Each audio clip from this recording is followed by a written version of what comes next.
other home in Murfreesboro is as rich in history as the one located at the end of Manny Avenue. Oaklands grew from a humble setting to the city's center for society in the 1800s. Dignitaries visited it. Wars were witnessed there.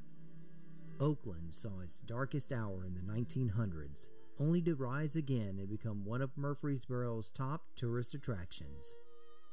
The origins of Oaklands are synonymous with the city where it's located, as the namesake of Murfreesboro originally owned the land where this historic house was built.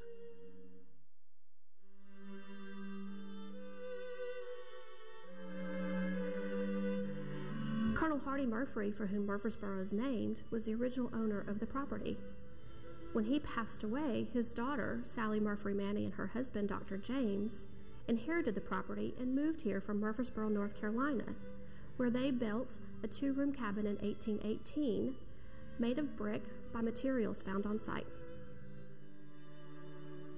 Oaklands, a self-sustaining plantation, was built on slave labor, and by 1860 there were 249 slaves that lived here on the plantation and helped to provide all the things that were necessary for the families to live here. In the 1820s, an addition was done to Oakland in the Federal style. This room, Miss Sally's sitting parlor, is where she would have received guests at Oakland's.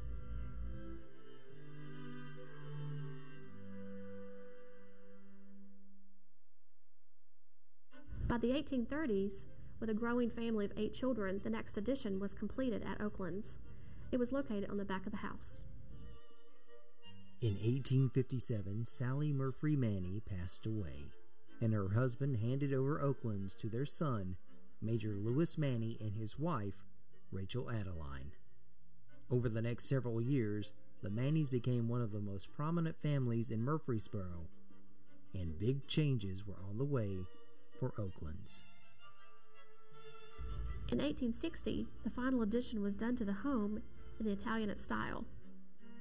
The Italianate renovation focuses on arches and columns that you'll see when you first come up the driveway to Oakland's as you look across the veranda. And when you come in the front doors, you'll notice the archway in the center of the front hall, and it leads to the back half of the front hall with a grand sweeping staircase, which is a central focal point of the museum.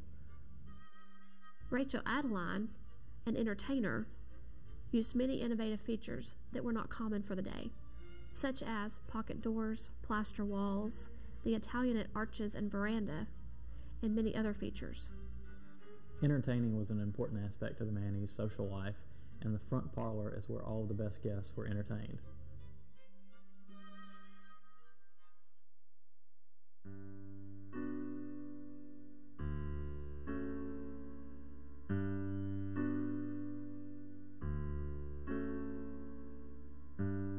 In 1882, Lewis died, and Rachel sold the home.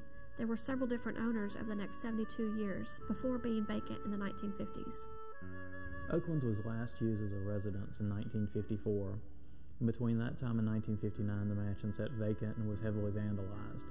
In 1959, plans were made public to demolish the mansion, and there were a group of ladies that organized themselves together and petitioned the city of Murfreesboro to donate the mansion to the newly formed Oaklands Association, a private non-profit group that could oversee the restoration of the mansion and see tours through the mansion for years to come.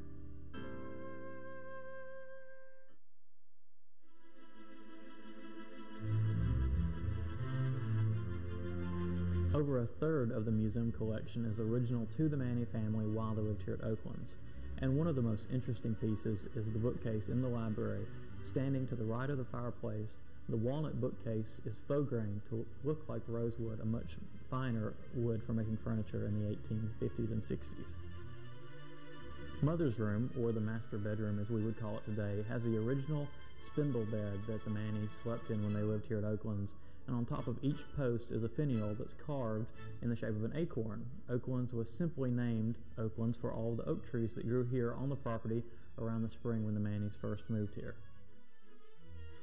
On the square grand piano in the front parlor is Adeline's music book that's belonged to her before she was married to Lewis, so it's monogrammed R. Adeline Cannon on the front cover.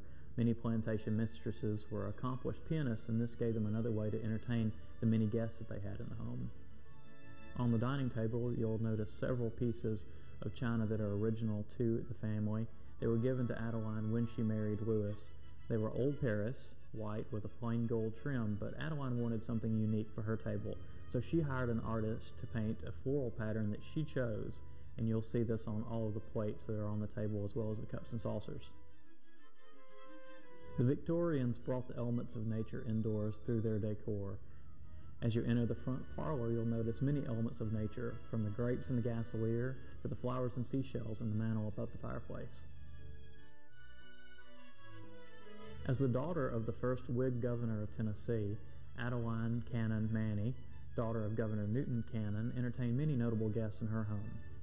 Jefferson Davis, president of the Confederacy, stayed here while visiting troops in the area.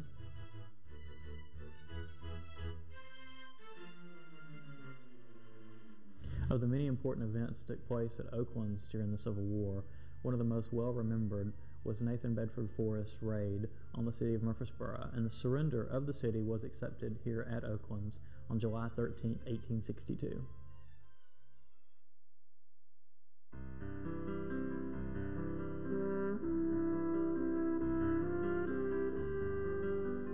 Thousands of visitors a year come to visit Oaklands and the grounds. Not only do we have the mansion to share, but we also have the beautiful grounds, which include a native tree arboretum, the visitor center.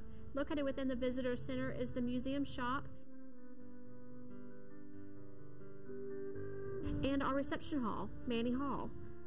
The grounds in Manny Hall are available for rental for wedding receptions, birthday parties, anniversary parties, and business meetings. Manny Hall can be rented for off-site business meetings during the week. In addition, our educational programs are offered to school children and homeschool children in our community and throughout Middle Tennessee.